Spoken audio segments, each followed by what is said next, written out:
Hi friends, இன்றைக்கி என்ன லஞ்சுன்னு பார்க்கலாமா? சுட சுட சாதம் போட்டுக்கலாம். சூடான சாதத்தில் கொஞ்சமாக நெய் போட்டுக்கலாம்.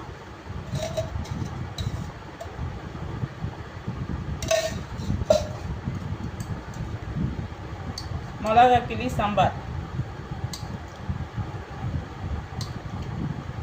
நெய் போட்டு சாப்பிட்டா ரொம்ப அருமையாக இருக்குங்க. ட்ரை பண்ணி பாருங்கள்.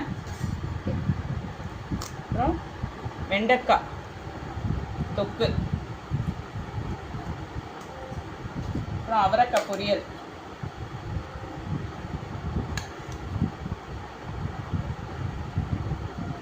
அப்புறம் எக்கு பொடி மாஸ்,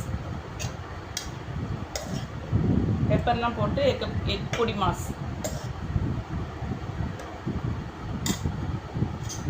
எப்பவும் போல மாம்பழம் வச்சுப்போம். லாஸ்ட்டாக ஃபைனலாக தயிர். ஓகேங்க. ஓகே, பாய்.